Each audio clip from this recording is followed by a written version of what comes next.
Plano ng Senado na magtalaga ng impeachment manager sakaling iakyat na sa Senado ang impeachment laban kay Vice President Sara Duterte. Sa ngayon, ipapamamahagi na sa mga kongresista ang kopya ng committee report tungkol sa impeachment para mapag-aralan ito bago magbotohan kung may impeach o hindi ang bise. May unang balita si Tina Panganiban Perez. Mr. Speaker, I move to direct the Secretary General to immediately furnish the members electronic copies and distribute to the members printed copies of Committee Report number 261 containing House Resolution number 989. Para mabasa at mapag-aralan bago ang inaasahang botohan sa plenaryo sa Lunes, iniutos sa House Secretary General na bigyan ang lahat ng kongresista ng kopya ng committee report ng House Committee on Justice. Pati na ang resolusyon nagtatakda ng Articles of Impeachment laban kay Vice President Sara Duterte. Is there any objection? Hearing none, the motion is approved. Ayon sa isang leader ng partidong Lakas CMD, lumabas sa kanilang pulong na sa 69 na Lakas congressmen, 90 to 95% ang boboto para sa impeachment. We are solidly behind the complaint. As you know, the chair of the Committee on Justice is a Lakas member. The respondent of one of the complaints is also a Lakas member. 106 na boto ang kailangan para maiakyat ang Articles of Impeachment sa Senado. May mga kongresistang naniniwalang mahihigitan nila ito. Kung ipagsama mo yung boto ng Lakas lang at ng 55 na bumoto sa committee, you will already get your 106. Diba? So, what are the odds?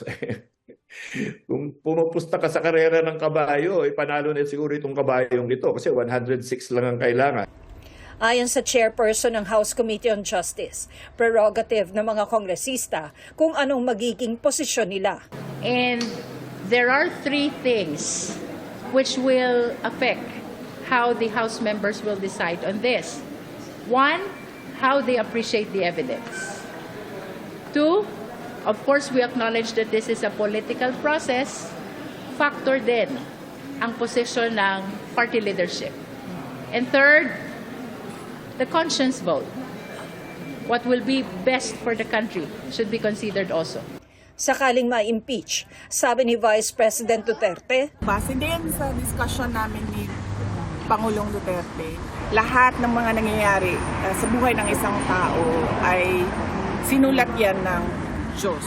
So kung ma-impeach ako, yan ay sinulat na ng Diyos, hindi man ako ma-impeach. Nasa The Hague, the Netherlands, ang bise para dalawin ang amang si dating Pangulong Rodrigo Duterte. Hindi pa raw niya ipinaalam sa ama na may panibagong impeachment complaint siyang hinaharap. Hindi na niya kailangan malaman ang mga ganyan na klase na bad news kasi wala din naman yung value sa kanya. Tapos mag-overthink siya, lalo pati nag-iisip tayo na baka nga dyan siya bawian ng buhay sa loob, no? Diyan siya mamamatay sa loob ng detention. So dapat yung maaalala niya at naiisip niya ay yung mga masasayang bagay. Sa pagdinig ng komite, naungkat ang mga bank transactions hindi lamang ng bise, kundi pati ang sa kanyang asawang si Attorney Manasseh Carpio. Bagay na pinalaga ng pangalawang Pangulo. I think it's unfair dahil hindi naman sila Vice President and hindi naman sila ini-impeach. And tulad ng mga asawa at mga anak din ng mga congressman, they have the right to privacy, being ordinary individuals and private citizens. Katwiran naman ng komite, kasama kasi si Carpio sa isinumite ng bise na SALN o Statement of Assets, Liabilities and Net Worth. Hindi po kasalanan namin yan na gano'n ang kinalalabasan. Na siyempre nung tinignan na yung sa AMLAC records and then sa SALN, because you know these are the joint SALN of the husband and wife, and then hindi namin kasalanan yun na gano'n ang lumabas sa 6.7 billion, 4-point-something billion of inflows ng pera sa mga accounts nila. Inaabangan na kung aakyat sa Senado ang impeachment complaint. Sakaling harangin daw ng ilang senador ang pagko-convene ng impeachment court, mauuwi ito sa botohan, ayon kay Senator Ping Lacson. May motion eh. Kung motion na wag i-convene, sa botohan mauwi yun. Kasi ang court hindi naman one-man court eh. It's a 24-member court. So majority pa rin yung magre-rule. Kapag natuloy naman ang impeachment, panukala ni Lacson na sa hapon gawin ang impeachment at session para pwede ang committee hearing sa umaga. Plano rin daw ng Senado na magtalaga ng impeachment manager.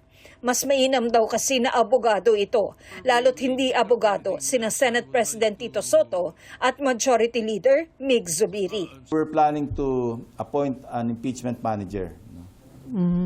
Tingnan namin si Senator Kiko para lawyer. Parang Timon, no? Parang may manggugulo. Ito ang unang balita. Tina Panganiban Perez para sa GMA News.